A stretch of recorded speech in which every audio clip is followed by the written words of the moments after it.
World Championship final next. And it could be pretty special. Here, Chris, Filippo Ganna, who went like the wind in the qualifiers. Well, that will have helped him break that world record. Getting a catch is probably worth a couple of seconds.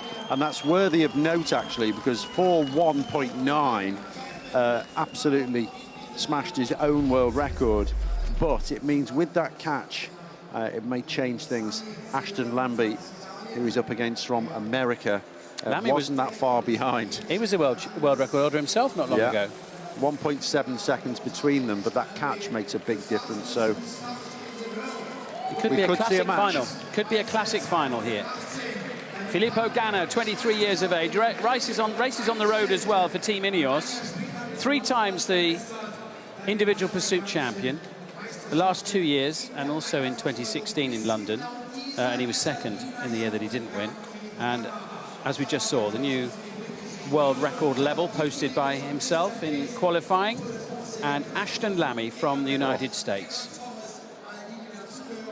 I'm not going to mention the moustache. I'm going to talk instead about his fast start. Pan American Championship gold medalist Ashton Lambie. It's the first time he's been in a final like this. 1:51 he posted in qualifying, and he was considerably faster than Filippo Ganna in qualification. He posted a 1:06, was only 4th fastest over the opening K. And away we go in the World Individual Pursuit Final. And what a head-to-head we've got here. The world record holder, Filippo Ganna from Italy, and the challenger, a former record holder himself, Ashton Lambie of the United States. Well, both now into position, only just. Very different on the bike. Lambie really small to Ganna's gangly frame. He's a big unit, isn't he, Ganna? So what I did see, apart from the catch, is we saw very consistent splits from Ganna, which made me think there might be more to come.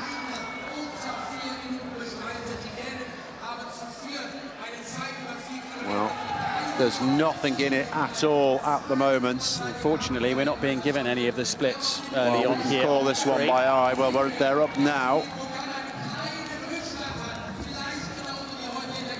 Suffice to say, it's close and it's quick. Ganna faster than this morning by a few tenths of a second. And Ganna with the slight advantage here. Looked like Lambie up to me. Lambie, yeah, he did have the advantage, but it didn't look as though he'd carried it through in that last half lap. No, it's gone the other way, yes. Yeah, 0.4 of a second in it. That's quite significant, actually, for these riders when they're a kilometre in. It's nowhere near over. They could easily swing the other way, no problem at all. You can see the coaches giving them checks.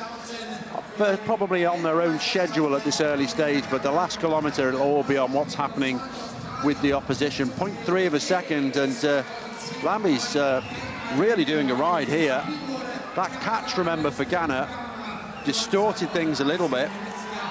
Lambie's really taking the challenge to the defending champion here. And he's clawing his way back now. A tenth of a second, just over a tenth of a second a lap. So we've got a response from Ganna. And he's now starting to put the pressure back on.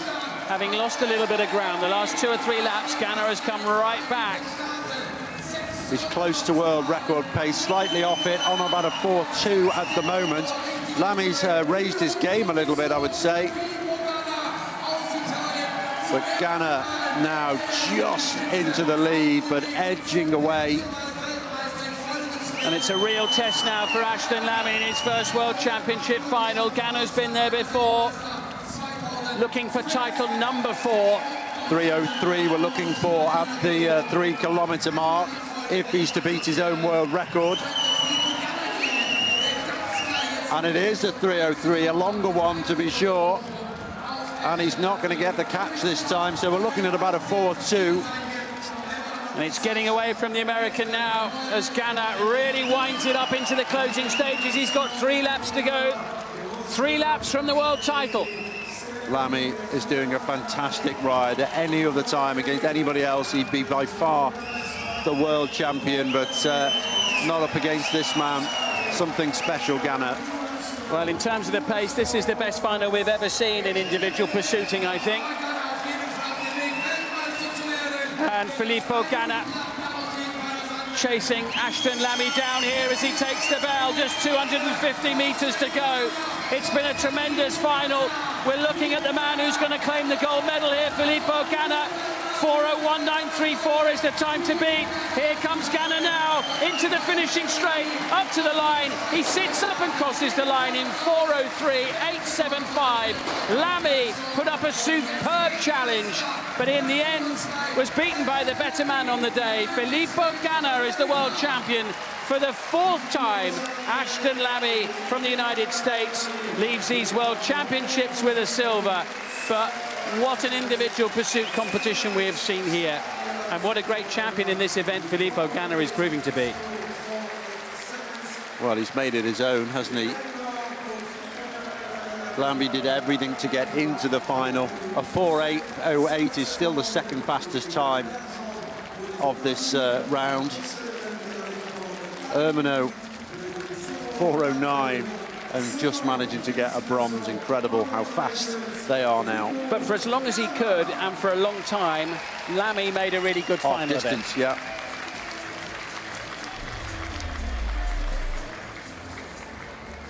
Big gears out of the blocks, aren't they? They still don't hang around though, did they? That angle shows it beautifully. Hand-on-hand position. Head tucked behind.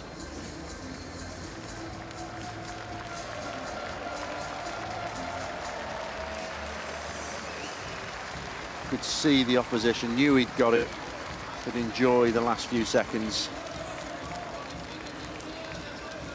And able to just savour the moment as he crossed the line. Doesn't look out of breath.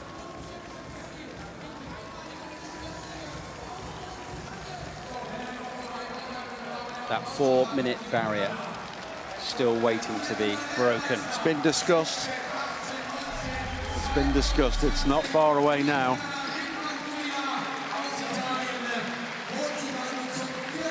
Well, he looks quite comfortable, doesn't he, considering the race that he's just been in.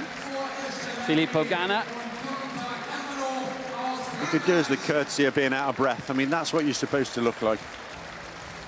That's much more like it, wasn't it, from the American? That's what finishing 2nd feels like. But all credit to him for a really good ride.